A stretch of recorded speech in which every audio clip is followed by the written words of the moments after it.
आज मैं जो प्रेजेंटेशन देने जा रहा हूँ वो मेरे ख़ुद के बारे में है। अच्छा, सिंधी जेके सम्झनि पिया वो हथ मथे कनि त जी सिंधी में ॾियां। जजी अक्सरियत सिंधी है, इन करे सिंधी में पंहिंजी प्रेजेंटेशन ॾींदुसि। My mission is to transform Sindh through awareness, education and progress. मुंहिंजो जेको मिशन है वो इहो है त सिंध के तब्दील करणु चाहियां थो तैलीम के ज़रिए अवेयरनेस ॾेई, सुठी एजुकेशन ॾेई ऐं तरक्की सां पंहिंजी सिंध के तब्दील करणु चाहियां थो।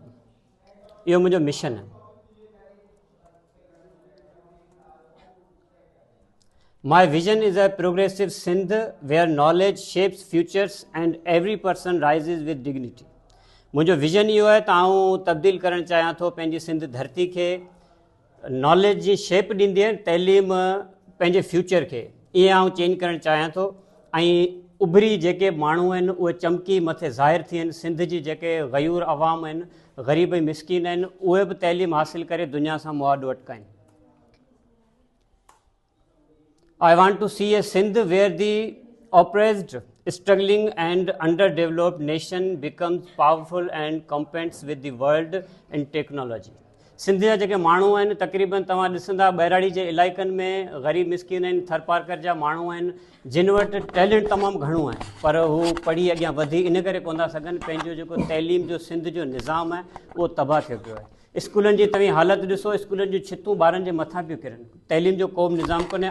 चाहियां थो त सिंध जी तैलीम तब्दील थिए ऐं सुठी थिए, जीअं ॿार पढ़ी अॻियां वधनि।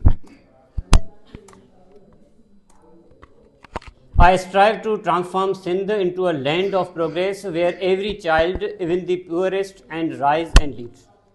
चाहियां थो त सिंध तरक्की करे तब्दील थिए ऐं एतिरे क़दुरु जो जेके अमीर ॿार आहिनि उहे त पढ़ंदा आहिनि, पर ग़रीब मिसकिननि जा ॿार अॻियां वधनि, उहे तरक्की कनि, बाक़ाइदे लीड कनि, क़ौम खे अॻियां वधनि।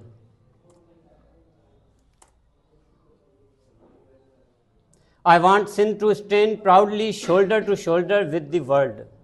तव्हां ॾिसंदा हूंदा जेके बहिराड़ी जा माण्हू आहिनि होटलुनि में वक़्तु विञाईंदा आहिनि, फिल्मूं ॾिसंदा आहिनि ऐं फज़ूल कमनि में पंहिंजो टाइम स्पेंड कंदा आहिनि।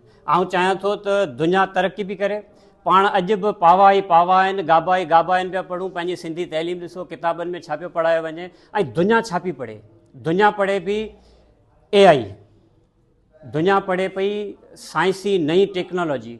चाहियां थो पंहिंजी सिंध जी आवाम, सिंध जा ॿार, सिंध जी तैलीम बि उहा आर्टिफिशियल इंटेलिजेंस पढ़ी अॻियां वधे ऐं कुल्हे सां कुल्हो मिलाए दुनिया सां ॻाल्हाए।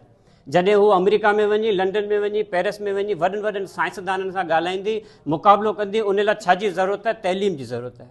पाण वटि तैलीम तमामु घणी वीक, कमज़ोर आहे ऐं पंहिंजी जेका ॿारनि जी टही आहे, नओं जेको नौजवान नसल पैदा पियो थिए, उहो ॾिसो तव्हीं कहिड़ियुनि ॻाल्हियुनि में रुधल आहे।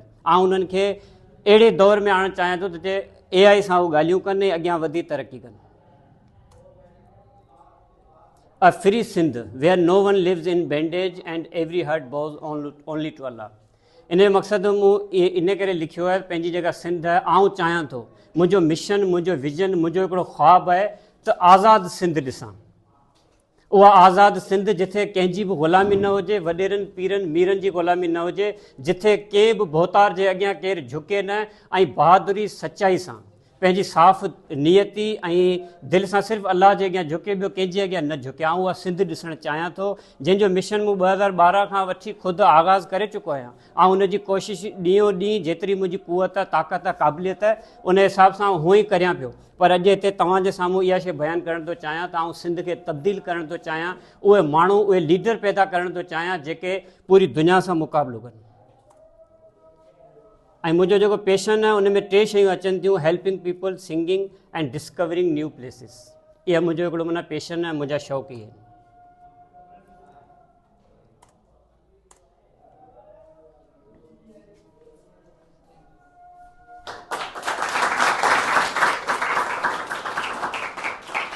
को बि सवाल हुजे तव्हां पुछी सघो था।